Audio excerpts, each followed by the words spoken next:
और Prince Charles संबोधित कर रहे हैं, सीधे लिए चलते हैं। People of so many nations. In 1947, on her 21st birthday, she pledged in a broadcast from Cape Town to the Commonwealth to devote her life, whether it be short or long, to the service of her peoples. That was more than a promise. It was a profound personal commitment which defined her whole life. She made sacrifices for duty. Her dedication and devotion as sovereign never wavered through times of change and progress, through times of joy and celebration, and through times of sadness and loss. In her life of service, we saw that abiding love of tradition, together with that fearless embrace of progress, which makes us great as nations. The affection, admiration, and respect she inspired became the hallmark of her reign. And as every member of my family can testify, she combined these qualities with warmth, humor, and an unerring ability always to see the best in people. I pay tribute to my mother's memory, and I honor her life of service. I know that her death brings great sadness to so many of you, and I share that sense of loss beyond measure with you all. When the Queen came to the throne, Britain and the world were still coping with the privations and aftermath of the Second World War, and still living by the conventions of earlier times. In the course of the last 70 years, we have seen our society become one of many cultures and many faiths. The institutions of the state have changed in turn. But through all changes and challenges, our nation and the wider family of realms, of whose talents, traditions, and achievements I am so inexpressibly proud, have prospered and flourished. Our values have remained and must remain constant.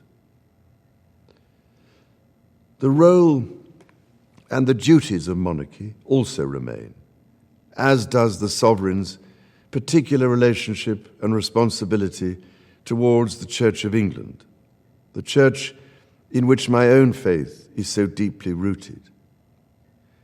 In that faith and the values it inspires, I have been brought up to cherish a sense of duty to others and to hold in the greatest respect the precious traditions, freedoms, and responsibilities of our unique history and our system of parliamentary government. As the Queen herself did with such unswerving devotion, I too now solemnly pledge myself, throughout the remaining time God grants me, to uphold the constitutional principles at the heart of our nation. And wherever you may live in the United Kingdom, or in the realms and territories across the world, and whatever may be your background or beliefs, I shall endeavor to serve you with loyalty, respect, and love, as I have throughout my life. My life will, of course, change as I take up my new responsibilities. It will no longer be possible for me to give so much of my time and energies to the charities and issues for which I care so deeply. But I know this important work will go on in the trusted hands of others. This is also a time of change for my family. I count on the loving help of my darling wife, Camilla. In recognition of her own loyal public service since our marriage 17 years ago, she becomes my Queen Consort. I know she will bring to the demands of her new role the steadfast devotion to duty on which I have come to rely so much. As my heir, William now assumes the Scottish titles which have meant so much to me. He succeeds me as Duke of Cornwall and takes on the responsibilities for the Duchy of Cornwall, which I have undertaken for more than 5 decades. Today, I am proud to create him Prince of Wales, Tywysog Cymru, the country whose title I've been so greatly privileged to bear during so much of my life and duty. With Catherine beside him, our new Prince and Princess of Wales will, I know, continue to inspire and lead our national conversations, helping to bring the marginal to the centre ground, where vital help can be given.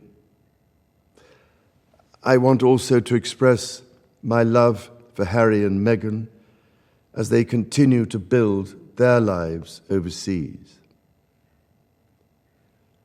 In a little over a week's time, we will come together as a nation, as a Commonwealth, and indeed a global community, to lay my beloved mother to rest.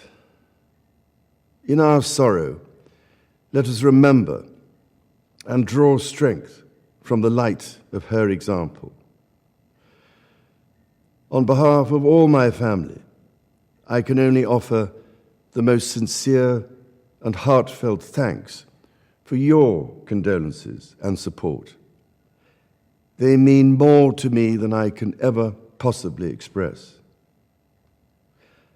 And to my darling Mama, as you begin your last great journey to join my dear late Papa, I want simply to say this: thank you. Thank you for your love and devotion to our family and to the family of nations you have served so diligently all these years. May flights of angels sing thee to thy rest.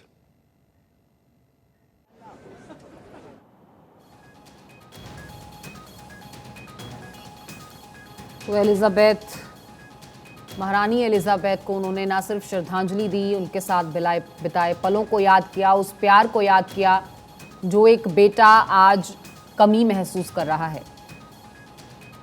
एक महारानी रहते हुए किस तरह से अपने दायित्व को उन्होंने निभाया, उनका प्रेम, उनका मार्गदर्शन किस तरह से हमेशा एक मिसाल रहा है और आगे भी इसी तरह मिसाल रहेगा।